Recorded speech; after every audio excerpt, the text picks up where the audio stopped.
أعوذ بالله من الشيطان الرجيم بسم الله الرحمن الرحيم السلام الله عليكم ورحمته وبركاته. Lagi bersama-sama memohon petunjuk dan hidayah daripada Allah Subhanahu wa taala.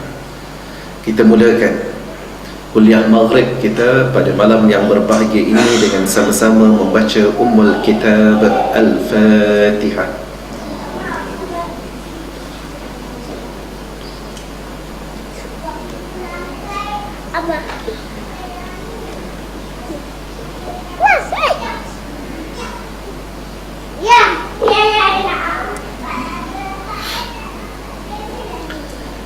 الحمد لله رب العالمين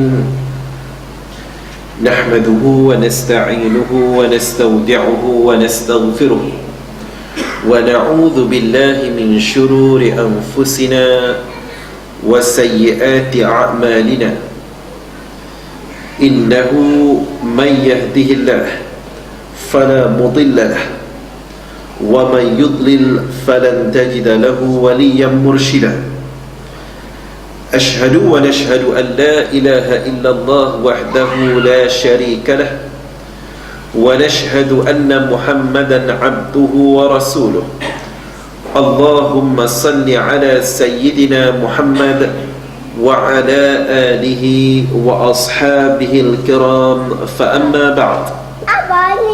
Yang dihormati Tuan Imam serta seluruh jawatan kuasa masjid, tuan-tuan guru, ustaz-ustaz, ustazah-ustazah, tuan-tuan haji, puan-puan hajah, tuan-tuan, puan-puan, muslimin dan muslimat sidang hadirin dan hadirat yang dikasihi sekalian. Alhamdulillah, pertama-tamanya kita merafakkan kesyukuran yang tidak terhingga kehadrat Allah Subhanahu wa ta'ala. Pada malam yang berbahagia ini kita terus diberikan kesempatan waktu untuk bersama-sama dalam kuliah maghrib kita pada malam ini membincangkan hadis baginda sallallahu alaihi wasallam. Walaupun dalam keadaan hujan yang agak lebat juga hari ini, dan sebahagian daripada rakan-rakan kita, sahabat-sahabat kita diuji dengan banjir yang lebih mencabar lagi. Sebahagiannya di Terengganu, sebahagian di Kelantan telah mula naik air ke paras yang bahaya. Begitu juga dengan selatan Thailand. Maka kita berdoa kepada Allah Subhanahu wa ta'ala, moga-moga Allah terus mempermudahkan urusan kita dan kita menjadi mereka yang insya-Allah akan terus menyuburkan majlis-majlis ilmu, juga menghidupkan apa yang sewajarnya dilakukan untuk memakmurkan rumah-rumah Allah Subhanahu wa ta'ala insya-Allah. Hadirin dan hadirat muslimin dan muslimat yang dikasihi sekalian, insya-Allah pada malam ni kita akan menyambung bahagian hujung sekali. Saya kira ni yang terakhir untuk hadis yang panjang ini daripada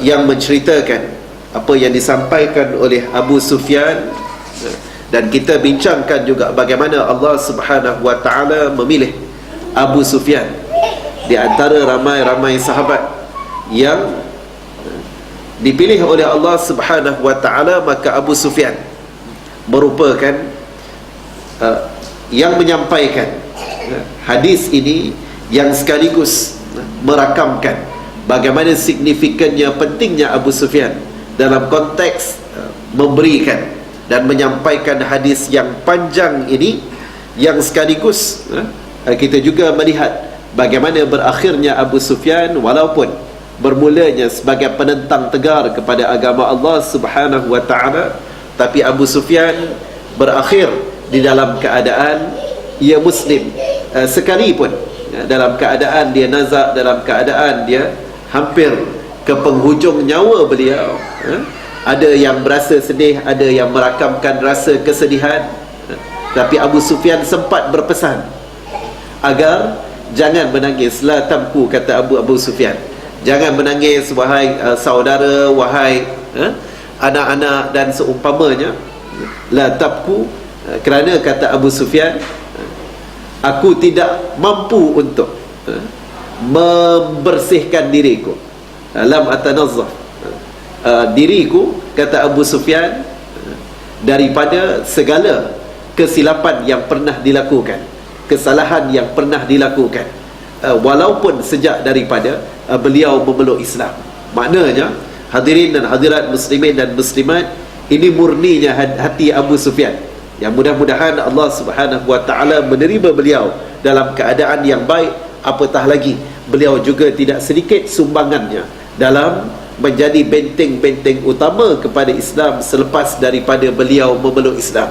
Dan beliau menjadi tentera-tentera, sebahagian daripada tentera-tentera yang mempertahankan Islam juga menjadi tentera yang membantu melebarkan lagi dakwah Islam, yang sekaligus beliau di kalangan mereka yang mudah-mudahan diterima oleh Allah Subhanahu wa ta'ala. Dan Abu Sufyan mencatatkan juga bagaimana anak beliau, iaitu Ummu Habibah, jadi salah seorang daripada ummahatul mukminin. Dan ini juga merupakan salah satu cara yang Rasulullah SAW buat dalam rangka untuk melebarkan dakwah, juga dalam rangka untuk mengukuhkan kerajaan yang ada pada waktu yang berkenaan. Maka kita melihat antara cara berpolitik Nabi SAW adalah tidak semestinya selama-lamanya berkonfrontasi dengan musuh, tetapi cuba untuk mencari jalan bagaimana mereka yang menentang agama Allah, bagaimana mereka yang mungkin tidak bersetuju dengan peraturan Allah, bagaimana mereka yang mungkin jauh daripada Islam walaupun namanya Muslim. Selain daripada pendekatan di dalam bentuk pencegahan kemungkaran yang sering digambarkan sebagai tindakan yang keras, walaupun ia masih lagi berhikmah. Tidak semestinya bila kita mencegah kemungkaran, bila kita cuba untuk menghalang sesuatu bentuk, kadang-kadang mungkin melakukan, buat demonstrasi, mungkin juga melakukan penentangan, pasang banner begitu begini dan seumpamanya, ia masih dalam lingkungan al-hikmah. Namun begitu, perlu juga untuk difikirkan beyond that. Dan ini yang dilakukan oleh Nabi SAW, yang antara lain Nabi menggunakan pendekatan dengan berkahwin. Berkahwin contohnya dengan, kita pernah bincangkan sebelum ini, Nabi SAW berkahwin dengan wanita, anak perempuan kepada ketua pembesar Yahudi, ketua Yahudi. Dan Nabi SAW juga berkahwin dengan Abu Sufyan. Dan ini juga yang dilakukan oleh datuk nenek moyang kita satu ketika dulu. Bila Islam sampai ke Nusantara ini, antara lain adalah dengan apa yang dilakukan oleh mereka. Mereka mengahwini orang-orang tempatan, yang antara lain mungkin anak pembesar, mungkin juga anak raja, anak sultan dan seumpamanya, merupakan sebagai satu cara di mana itu antara perkara yang mudah, paling kurang hubungan antara seorang menantu dengan bapa mertua, dia adalah hubungan yang tidaklah akan melihatnya selama-lamanya sebagai musuh ataupun sebagai rival. Sebaliknya akan mula wujud hubungan yang lebih dekat, lebih erat. Jadi mungkin kita boleh fikirkan sama-sama pada hari ini, mungkin kalau nak menyampaikan seruan-seruan di dalam bentuk menyampaikan risalah Islam kepada mungkin penentang-penentang tegar kepada hukum-hukum Allah Subhanahu wa ta'ala, mungkin perlu untuk kita fikirkan perkahwinan cross bangsa dan seumpamanya, yang boleh untuk kita fikirkan bersama-sama, insya-Allah. Jadi tuan-tuan muslimin dan muslimat yang dikasihi sekalian, kita akan sambung lagi hadis ini pada halaman yang ke-16. Dia mula bercerita berkenaan Ibn Nazur. Maka saya melihat apa yang dikemukakan dalam hadis ini adalah metodologi yang digunakan, walaupun ia adalah suatu hadis baginda sallallahu alaihi wasallam. Namun begitu, Al-Imamul Bukhari yang menyusun hadis ini menghimpunkan sekali apa yang digunakan, iaitu pendekatan kajian sejarah. Bila Abu Sufyan bertemu dengan Heraklius, maka di sana tempat pertemuan tersebut adalah Ilya, iaitu Baitul Maqdis. Di Ilya di sana, di kota Baitul Maqdis, maka pastinya di sana ada watak yang juga signifikan pada waktu yang berkenaan, tidak ditinggalkan, iaitu Ibnun Nazur. Ibnun Nazur adalah, kita panggil apa, ketua padri ni, bishop. Kalau di saya baru teringat, di Ilya dia panggil sebagai patriark. Dia merupakan ketua padri kepada kawasan kota Ilya di kota Baitul Maqdis, Ibnun Nazur. Maka tuan-tuan muslimin dan muslimat yang dikasihi sekalian, bahasa Melayu sini diterjemahkan sebagai ketua pendeta. Kita boleh faham sebagai ketua agama Nasrani pada waktu itu. Maka tidak diabaikan peranan Ibnun Nazur. Ibnun Nazur menceritakan pengesahan yang hampir-hampir sama, cuma diringkaskan di sini dengan penceritaan apa yang berlaku, apa yang disampaikan oleh Ibnun Nazur di dalam menceritakan perihal Heraklius.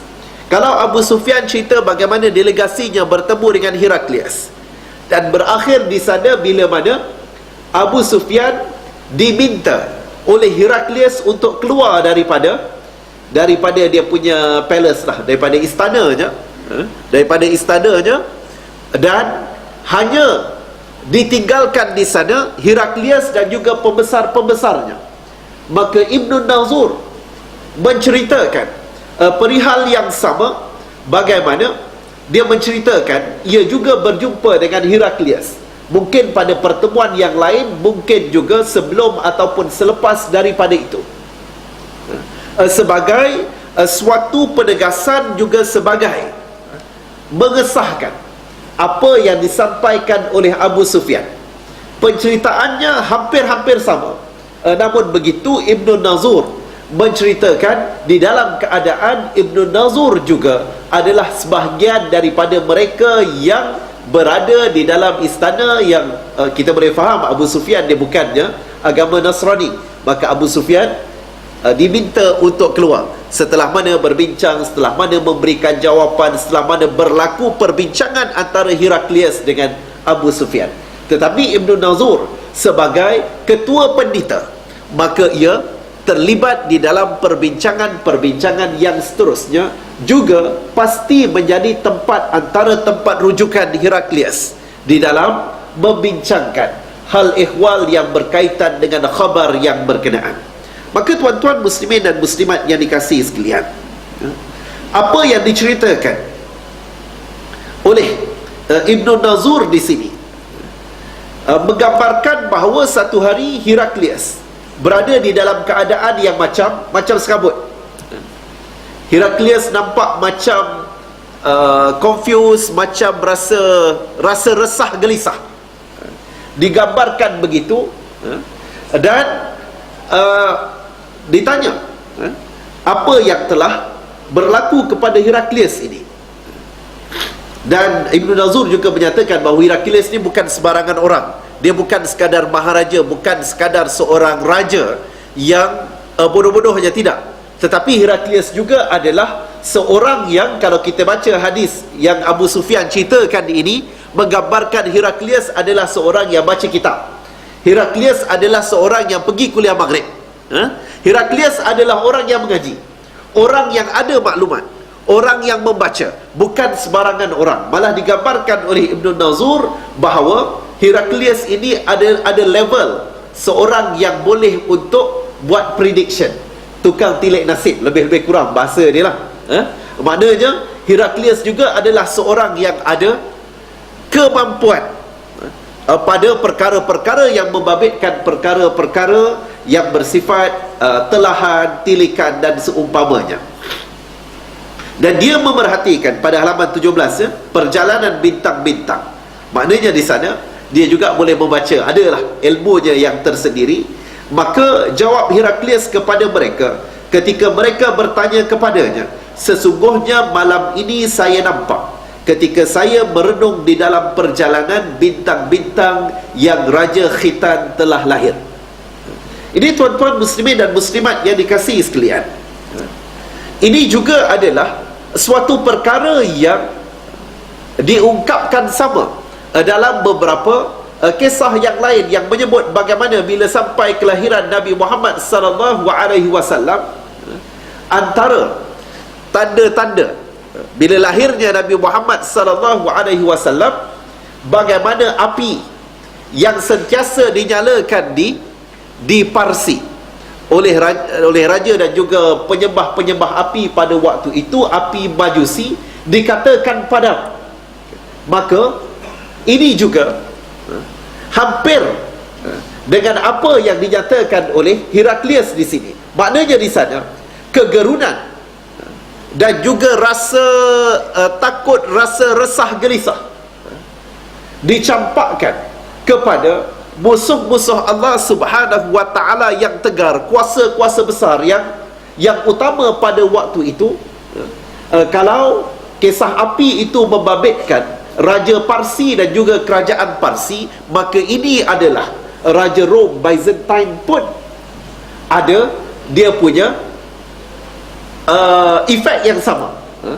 Walaupun Raja Rom dia tidak menyembah api, maka apa yang dilihat di sini bila dia membaca dan menimbulkan rasa kegerunan, rasa resah gelisah ini hampir-hampir sama dengan apa yang berlaku kepada kegelisahan di kalangan Empire Parsi, Maharaja Parsi pada waktu itu. Maka yang menariknya di sini, bila disebut bahawa Raja Khitan, Raja Khitan ini adalah raja yang berkhatan, maka immediate reaction daripada pembesar-pembesar Rom pada waktu itu adalah tidak lain dan tidak bukan, ini adalah orang Yahudi. Sebab mereka berpandangan pada waktu itu yang berkhatan ini hanyalah orang Yahudi sahaja. Dan memang berkhatan ini adalah amalan yang dilakukan oleh Yahudi. Malah sempat saya tengok sebenarnya dalam agama Nasrani juga ada amalan berkhatan ni juga. Namun begitu katanya, dia mula bertukar, mula ditukar dengan sebab berlaku penambahan, pengurangan, pengubahan apa yang terkandung di dalam kitab Injil daripada dia punya saint-saint. Ada yang menyebut dia merujuk kepada Saint Paul, yang kata mula daripada zaman itu tidak digalakkan, malah ada yang menyebut dilarang. Tapi diperlu kepada pengkajian yang lebih mendalam. Namun begitu apa yang kita boleh lihat, hatta dalam kes ini menggambarkan bagaimana orang Nasrani pada waktu itu telah tidak berkhatan. Sedangkan kalau dalam Islam sendiri, dalam membincangkan berkenaan sunan fitrah, sunan fitrah, dalam hadis baginda sallallahu alaihi wasallam, dalam beberapa hadis disebut berkenaan sunnah, amalan-amalan sunnah yang bersifat fitriyah ini. Yang bersifat fitrah ini adalah daripada amalan yang sebelum daripada Nabi Muhammad sallallahu alaihi wasallam, sebelum turunnya syariat Islam, juga telah diamalkan. Ini yang disebut sebagai sunan fitriyah, sunnah-sunnah yang bersifat fitrah, yang dirujuk kepada amalan umat yang sebelum daripada Nabi Muhammad sallallahu alaihi wasallam, yang antara lain yang tiada khilaf padanya adalah khitan ini, berkhatan. Sebab ia juga dirujuk sebagai suatu amalan bagaimana ia keperluan yang bersifat nature, keperluan untuk apa yang kita boleh lihat. Apa pentingnya tuan-tuan yang telah berkhatan ni, dan juga anak-anak kita yang telah berkhatan kan, apa pentingnya berkhatan ni, amalan berkhatan? Ke orang lain berkhatan, kita berkhatan juga, anak kita hatankan juga. Antara yang penting bila membincangkan soal berkhatan ataupun tidaknya, ini yang membabitkan lelaki. Perempuan dia kes lain, dia perbincangan yang lain.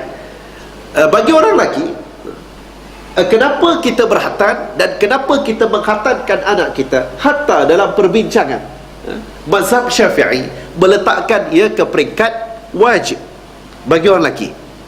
Berkhatan ni adalah wajib bagi mazhab Syafi'i. Pandangan daripada mazhab lain memang ada yang menyatakan bahawa ia adalah sunat. Paling-paling kurang ia adalah sunat. Tetapi kebanyakan ulama menyimpulkan ia sebagai suatu keperluan dan jatuh kepada wajib bagi orang-orang yang beriman, yang Islam. Sebab tu juga kalau orang yang baru masuk Islam, sebaik-baiknya maka bukanlah mula-mula terus syahadah dia terus kena khatam, tidak, tetapi perlu untuk disampaikan kepada mereka, hatta mereka yang baru masuk Islam, antara keperluannya, dengan sebab ia membabitkan soal kebersihan. Kebersihan ini bukan terhenti kepada seorang itu Muslim ataupun seorang itu bukan Muslim. Malah betulkan saya kalau saya silap, kajian-kajian yang membabitkan saintis secara saintifiknya, ia adalah suatu perkara yang lebih baik bila berkhatan, dengan sebab antara sebab yang utama adalah yang membabitkan kebersihan. Dan Islam adalah juga agama fitrah. Agama fitrah, ia akan menolak kekotoran. Dengan sebab itu juga dalam kes-kes yang lain, umat yang sebelum daripada itu, contohnya orang Yahudi, juga berkhatan. Ini tuan-tuan muslimin dan muslimat yang dikasihi sekalian, yang disebut sebahagian daripada sunan fitriyah, di mana dalam hal ini antara lain yang disebut dalam hadis baginda sallallahu alaihi wasallam, dalam hadis Abu Hurairah, selepas daripada khitan ini, apa lagi sunan fitriyahnya adalah istihdad. Istihdad bahasa mudahnya adalah mencukur bulu kita panggil apa, bulu ari-ari. Dalam kitab fiqh biasa disebut sebagai bulu ari-ari, bulu kemaluan, baik lelaki maupun perempuan. Itu antara perkara yang digariskan dan disebut sebagai sunan fitriyah. Yang lain antara lain adalah qassus syarib. Qassus syarib ini adalah memendekkan, memotong misai. Ini sekali lagi laki lah, perempuan mungkin dia melainkan, ada spesies yang tumbuh misai, tu mungkin kalau perempuan dia memang kena bersihkan lah, tak boleh pula perempuan bermisai kan. Tapi kalau lelaki, antara sunan fitriyah yang diamalkan oleh umat yang sebelum daripada ini sampai kepada Nabi SAW, dan diiktiraf pengamalannya adalah antaranya memendekkan, memotong ataupun mencukur misai lah. Kita tak kira lah kita guna shaver ke, kita guna kita minta tukang guntingkan kependekkan, itu adalah caranya. Tetapi yang disunatkan adalah memastikan misai itu diurus rapi dan juga dipendekkan. Jadi kalau mereka yang mempunyai misai yang panjang sampai berlipat-lipat dan seumpamanya tu, mungkin boleh kaji semula lah, sama ada. Dan ini dia dalam kes yang membabitkan sunat. Tidaklah sampai ke peringkat saya menyatakan haram simpan misai, tapi biar bermisai dalam keadaan yang kemas dan tersusun rapi lah, insya-Allah. Jadi tuan-tuan muslimin dan muslimat yang dikasihi sekalian, yang seterusnya adalah i'fa al-lihyah, iaitu memelihara janggut, menjaga, kira simpan janggut lah, bahasa mudah kita kan, menyimpan janggut di dalam pengertian ni sekali lagi applicable kepada golongan lelaki, menyimpan janggut, dan sekali lagi di dalam keadaan tidaklah kita potong habis, sebab ada yang menyatakan kalau kita potong habis, cukur habis janggut ni, dia ada yang menyebut sebagai makruh, makruh. Jadi mana yang boleh simpanlah, maknanya simpan di dalam keadaan yang terkawal. Simpan bukan bermakna biarkan sampai ada kan dekat India ke kat mana orang berjanggut sampai bermeter-meter panjangnya, tidaklah begitu. Maknanya di sana kita menyimpan dan menjaga janggut yang ada. Ada yang menyebut bahawa ia adalah untuk membezakan di antara amalan orang Muslim dengan orang Yahudi. Jadi tuan-tuan muslimin dan muslimat yang dikasihi sekalian, juga memotong kuku. Memotong kuku juga termasuk dalam sunan fitriyah ini, yang satu level pengamalannya dan juga diterima pakai serta diambil daripada generasi yang terdahulu, umat yang terdahulu, dengan amalan-amalan yang berkenaan memotong kuku. Dan juga termasuklah naftul ibti, iaitu mencabut bulu ketiak. Jadi applicable kepada baik lelaki maupun perempuan. Potong kuku pun lelaki perempuan kena potong kuku juga. Begitu juga dengan mencabut bulu ketiak. Dan selain daripada itu, ada beberapa perkara yang lain yang ada hadis yang menyebut, contohnya hadis Aisyah menggariskan bersugi, membersihkan kawasan celah-celah yang biasanya kotor, seumpama celah jari, memasukkan air ke dalam hidung dan seumpamanya. Yang tu dia tidak keseluruhan hadis, tetapi sekurang-kurangnya hal yang membabitkan khitan, istihdad dan juga pasal janggut dan misai ini, kebanyakan daripada hadis yang menceritakan soal sunan fitriyah akan menyebutnya. Berbalik kepada asasnya tadi, ia menggambarkan bagaimana Islam ini datang mengulangi pendekatan dan juga apa yang telah digariskan oleh umat yang terdahulu, oleh mereka yang terdahulu, dengan perkara-perkara yang memang begitu memberikan penekanan kepada soal kebersihan. Soal kebersihan, kalau kat sini kita melihat kepada soal kebersihan diri, daripada khitan, daripada potong kuku, jaga misai, pendekkan misai, rapikan misai, pelihara janggut. Ini semua adalah antara amalan-amalan yang dilakukan oleh Nabi SAW. Hatta dalam perbahasan berkenaan, ada yang menyebut bahawa Nabi SAW lahir telah berkhatan, telah bersunat lah, telah bersunat. Namun begitu, dalam riwayat yang lebih kuat, sebagaimana yang dikupas oleh Ibnul Qayyim Al-Jauziyah, Nabi SAW lahir macam kanak-kanak biasa juga. Dan selepas 7 hari, Abdul Muttalib, iaitu datuk Nabi SAW, Nabi lahir tanpa bapa, telah meninggal dunia, Abdullah telah meninggal dunia, maka datuk baginda SAW yang telah mengkhatankan baginda SAW.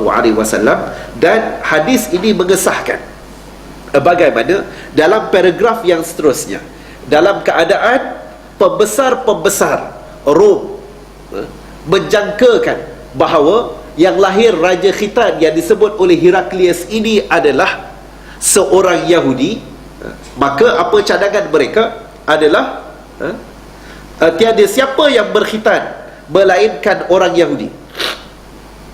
Tiada apa-apa yang merisaukan Tuan tentang hal orang-orang Yahudi itu. Tuliskan sahaja surat perintah kepada negeri-negeri di bawah kekuasaan Tuan, supaya mereka membunuh sesiapa yang ada di dalamnya daripada kalangan kaum Yahudi.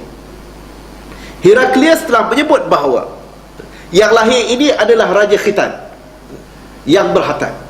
Dan immediate reaction daripada pembesar-pembesar Rom adalah di Mesir Yahudi. Maka dia nak menenangkan daripada kegelisahan, keresahan Heraklius.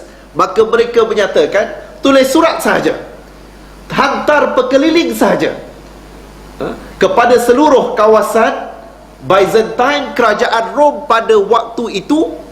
Sebab ada rasa kebimbangan kepada Heraklius bahawa jawatan beliau, kedudukan beliau akan terancam. Itu bacaan daripada pembesar Rom. Pembesar Rom ni pun kuat bodek juga. Pada bila dia tak keluar statement lagi, tak buat press conference lagi, baru sebut berkenaan Raja Khitan, maka pembesar-pembesar Rom, pendeta-pendeta Rom ini membayangkan ini mengulangi kisah seumpama contoh Firaun. Sebab mereka baca kitab juga. Mereka baca kisah Nabi Musa, mereka baca kisah-kisah yang terdahulu daripada mereka.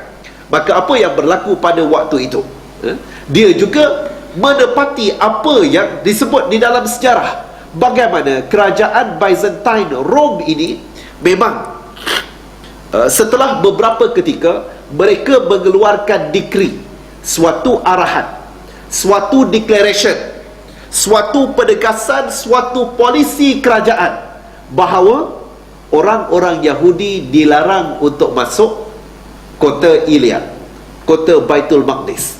Zaman Byzantine tak ada Yahudi dalam kota Baitul Maqdis. Maka kita boleh faham macam mana reaction daripada pembesar Rom kat sini. Adalah dah orang Yahudi ni merupakan orang yang sememangnya dimusuhi oleh Heraklius. Begitu juga dengan pembesar-pembesar Yahudi, pembesar-pembesar Rom dan kerajaan Byzantine pada waktu itu. Maka dicadangkan agar dibunuh sahaja kalau ada kelahiran anak-anak lelaki yang berkhatan. Bahasa Melayu kita sebut berkhatan, yang tepat adalah khitan. Khitan, bersunat ini. Jadi tuan-tuan muslimin dan muslimat yang dikasihi sekalian, namun begitu, Heraklius dengan dia punya keupayaan untuk menafsir dia punya bacaan-bacaan dan seumpamanya, maka Heraklius membayangkan ia bukan dari kalangan Yahudi. Maka dipendekkan cerita, paragraf yang seterusnya menyatakan di sini bagaimana seorang lelaki yang diutus oleh Raja Tanah Ghassan membawa berita tentang Rasulullah sallallahu alaihi wasallam. Maka setelah selesai Heraklius meminta keterangan daripada orang itu, katanya, pergilah kamu sekalian melihat adakah dia berkhitan atau tidak. Direkaskan cerita di sini bagaimana Heraklius ada utusan delegasi daripada Raja Ghassan datang kepada beliau dan cerita berkenaan kelahiran seorang yang dikatakan pada waktu itu ada tanda-tanda kenabian. Tanda-tanda kenabian ini disebut hatta bila Nabi SAW pergi berjumpa dengan pergi ke Syam, dan ada di sana pendeta yang bernama Bukhairah juga mengkhabarkan nampak ada tanda-tanda kenabian. So that dia adalah something yang seakan-akan diketahui oleh ramai pihak, banyak pihak, bagaimana Nabi SAW ada tanda-tanda yang diperaku. Walaupun pada waktu itu mungkin Nabi SAW kanak-kanak lagi, budak lagi, tetapi tanda-tanda kenabian itu difahami oleh selain daripada orang Islam, iaitu terdiri daripada pendeta-pendeta Yahudi, Nasrani dan seumpamanya. Hadirin dan hadirat muslimin dan muslimat yang dikasihi sekalian, dan apa yang berlaku pada waktu itu, bagaimana utusan Raja Ghassan ini balik dan tengok cek tak semestinya dia pergi tengok lah, tapi cukup dengan mendapatkan perkhabaran ataupun dia something yang diketahui umum di kalangan masyarakat Arab. Maka disebut di sana berkenaan kelahiran Nabi SAW kerana lelaki itu berkhitan. Lelaki yang dimaksudkan iaitu Nabi SAW itu berkhitan. Maka tuan-tuan muslimin dan muslimat yang dikasihi sekalian, dalam hal ini maka Heraklius pun bertanya kepadanya tentang hal keadaan bangsa Arab. Jawabnya, mereka itu adalah berkhitan belaka. Maka kata Heraklius, inilah raja umat ini yang telah lahir. Tuan-tuan muslimin dan muslimat, ia mengesahkan selain daripada Yahudi, Nasrani, sebahagian daripada masyarakat Arab, sebab ada yang menyebut bahawa tak semua juga, saya assume sebahagian daripada mereka juga mengamalkan sunan fitriyah ini, termasuklah berkhitan, dengan sebab masyarakat Arab ada sentuhan ajaran Nabi Ibrahim alaihi salam. Maka tidak pelik kalau ia merupakan amalan masyarakat Arab juga untuk berkhitan. Walaupun di sana ada pandangan yang menyatakan ada masyarakat Arab ni macam-macam jenis kan, tetapi sekurang-kurangnya masyarakat Arab yang majoriti, yang dominan itu adalah mereka yang berkhitan. Dan Heraklius menyimpulkan bahawa inilah yang dimaksudkan dengan ungkapan awalnya tadi, di mana seorang raja khitan telah lahir. Dan ini tuan-tuan muslimin dan muslimat yang dikasihi sekalian,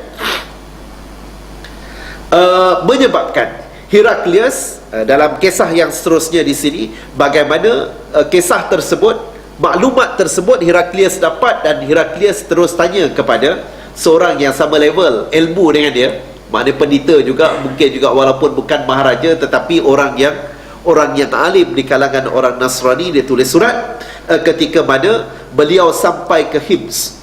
Hims ini sekarang dipanggil sebagai Homs, bahasa Inggeris ataupun bahasa Melayu kita baca surat khabar ni adalah Homs.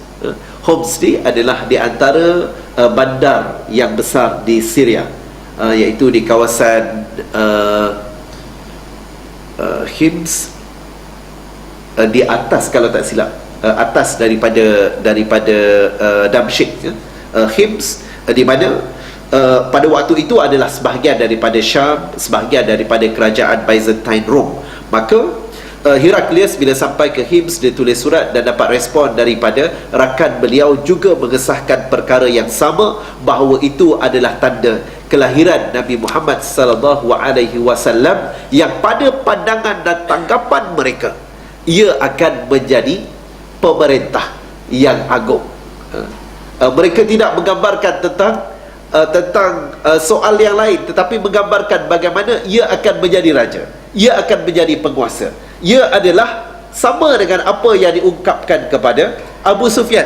Bila mana Heraklius tanya, maka kesimpulan daripada Heraklius, daripada maklumat yang disampaikan oleh Abu Sufyan adalah, kalau betul apa yang diceritakan oleh Abu Sufyan, maka sepatutnya orang yang berkenaan, lelaki tersebut sepatutnya duduk di antara dua kaki Heraklius kan, yang menggambarkan bahawa sepatutnya dan sewajarnya, kalau betul apa yang diceritakan itu, lelaki itu akan menggantikan tempat Heraklius sebagai penguasa, sebagai pemerintah, sebagai pembesar.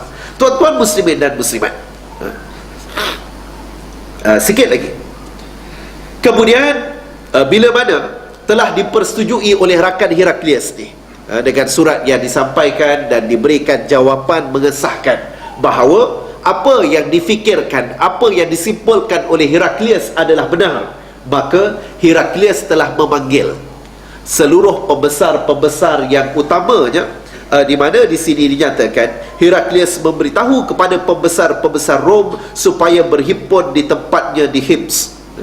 Di Hims ini dikumpulkan semua pendeta-pendeta, pembesar-pembesar dari kalangan pembesar Rom ini, dikumpulkan di Hims, menggambarkan bagaimana signifikannya perkhabaran ini. Bukan calang-calang perkhabaran, bukan calang-calang bacaan daripada Heraklius yang disahkan oleh dia punya tukang tilik, dia punya dia punya ahli nujum dan seumpamanya.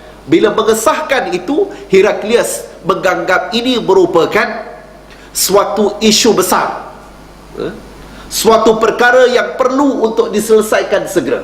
Maka dipanggil suatu mesyuarat tergempang, tanpa perlu Heraklius pergi balik ke Baitul Maqdis, ke Ilya pada waktu itu. Sebaliknya dekat Hims terus dipanggil semua pembesar Rom untuk dikhabarkan cerita yang berkenaan dan tindakan daripada Heraklius pada perenggan yang akhir itu, bagaimana di Hims mereka dikumpulkan dan dikunci pintu istana yang berkenaan. Kita baca yang seterusnya, apa yang disampaikan oleh Heraklius. Wahai orang-orang Rom, adakah kamu mengingini kejayaan dan petunjuk penerangan, dan supaya tetap teguh kekuasaan kamu, maka kamu mengikat janji damai dengan Nabi sallallahu alaihi wasallam. Ini yang diungkapkan dan diucapkan oleh Heraklius. Maknanya Heraklius memang admit kebenaran, memang mengakui kebenaran seruan Nabi SAW, memang mengakui kedatangan Nabi SAW, kelahiran Nabi bukan calang-calang. Heraklius mengakuinya. Malah dia keluarkan statement ini, mengungkapkan ia kepada seluruh pembesar-pembesarnya, nak menggambarkan tuan-tuan muslimin dan muslimat, kebenaran ini sememangnya diperaku oleh orang-orang Nasrani, oleh orang-orang Yahudi. Mereka mengakui kebenaran ini. Dengan sebab itu, kalau di kalangan alim ulama muslim, ulama muslimin yang bersedia untuk berhujah dengan mereka, di sana dalam banyak keadaan, saya kira dalam semua keadaan, bila berlaku penghujahan antara satu sama lain, memang kebenaran akan nyata di kalangan di pihak Islam. Melainkan yang pergi itu adalah Islam liberal ataupun sosialis ke, ada jadi cerita lain lah. Tetapi kalau yang berasaskan dan bertunjangkan kepada ilmu Islam yang sebenar, memang kita berdiri di atas hujah yang benar. Malah sebenarnya ia turut diperaku oleh pihak Nasrani, pihak Yahudi dan seumpamanya. Jadi tuan-tuan muslimin dan muslimat yang dikasihi sekalian, sebab itu kita banyak jumpa di mana padri, ketua pendeta boleh untuk masuk Islam, tapi almost tiada. Kalau kita baca dalam sejarah, di kalangan ulama-ulama Islam yang besar-besar, apatah lagi yang ke peringkat mujtahid, ke peringkat imam besar dan seumpamanya, di kalangan mereka yang murtad ataupun tukar agama, walaupun di dalam keadaan ditekan, umat Islam pernah dibunuh, umat Islam pernah disembelih, tetapi kebanyakan kisah, malah saya boleh untuk menyebut hampir semua kisah mencatatkan bahawa bagaimana ulama-ulama Islam bersedia untuk mati daripada menukar agamanya, bersedia untuk mencagarkan dirinya demi mempertahankan agama Allah, akidah yang mereka miliki, berbanding dengan mereka menukar akidah mereka. Jadi tuan-tuan muslimin dan muslimat, ini sangat berbeza. Sebab itu dalam banyak keadaan penyampaian dakwah risalah Islam ini cuba untuk disekat dalam apa jua keadaan sekalipun. Kekerasan of course, tapi tanpa disedari umat Islam juga cuba untuk dihancurkan dengan kelembutan, dengan macam-macam tawaran, dengan duit, dengan apa-apa perkara yang nampak macam baik, tetapi boleh menyebabkan mereka meninggalkan Islam. Dia tak jadi Kristian, dia tak jadi Yahudi pun tak mengapa bagi mereka, asalkan mereka tidak berpegang kepada Islam yang sebenar. Mereka akan rasa bahagia kalau ada Islam yang etis, namanya mungkin Aminah, namanya mungkin Muslimah, namanya mungkin Amin, tetapi ia adalah free thinker, ia adalah mereka yang berpegang kepada pluralism agama contohnya, dan macam-macam keadaan yang sebenarnya perkara-perkara inilah yang disebut sebagai serangan pemikiran terhadap umat Islam, yang bukan menukarkan mereka menjadi kufur secara direct, tetapi tanpa disedari mereka mula mempertikaikan apa yang ditetapkan dalam ilmu faraid contohnya. Mereka mula mempertikaikan berkenaan hukum hakam yang terkandung di dalam Islam yang dibincangkan oleh para ulama ini dengan hujah bahawa ini adalah human invention. Maknanya pandangan yang dikeluarkan oleh Imam Syafi'i, oleh Imam Hanafi, para ulama yang terdahulu di kalangan para sahabat tabi'in dan seumpamanya, dihujahkan untuk menolak keabsahannya dengan menyatakan bahawa ia adalah human invention. Dan dengan pelbagai perkara-perkara yang seumpama ini yang menyebabkan sebahagian daripada umat malangnya telah mula meninggalkan Islam urwatan, secara beransur-ansur, satu langkah demi satu langkah, satu simpulan dileraikan dan diungkaikan simpulan-simpulan Islam itu. Hadirin dan hadirat muslimin dan muslimat yang dikasihi sekalian, Sebab saya ada program lain selepas daripada ni, saya cuba untuk simpulkan. Ringkasnya, setelah mana Heraklius memberikan ucapan yang berkenaan, respon daripada pembesar-pembesar Rom adalah mereka bertempiaran lari. Heraklius dah boleh baca dah bahawa mereka semua ni pakat-pakat nak lari, pakat-pakat nak lari dengan sebab tak boleh nak terima kenyataan bagaimana Heraklius, seorang maharaja Rom, bukan setakat maharaja, juga seorang alim dalam agama Nasrani, boleh untuk switch, boleh untuk bertukar dan mengiktiraf Nabi Muhammad sallallahu alaihi wasallam dan ajarannya. Maka awal-awal lagi Heraklius dah kunci pintu-pintu istana ataupun pintu tempat di mana dilakukan musyawarah yang berkenaan. Dan bila mereka bertempialan lari, digambarkan di sini seolah-olah keldai liar kelakuannya menuju ke arah pintu, maka mereka dapati semua pintu itu telah terkunci. Halaman 18. Apabila Heraklius melihat mereka bertempiaran lari itu, dan dia kecewa daripada beriman, maknanya di sana, bila dia tengok, dia nak test market, sama ada pembesar-pembesarnya akan, bila Heraklius sebut bahawa kita kena terima hakikat bersama-sama dengan Nabi SAW, kalau respon daripada pembesar-pembesarnya, ayuh kita beriman dan mengiktiraf Nabi SAW, maka mungkin tindakan Heraklius selepas daripada itu sama ada yang menyebut bahawa Heraklius memang hampir-hampir beriman, dengan sebab dia adalah seorang yang ada ilmu. Dan dalam penghujahan apa yang disampaikan oleh Abu Sufyan, apa yang disampaikan oleh pendetanya adalah something yang corroborate each other, maknanya saling menepati antara satu sama lain.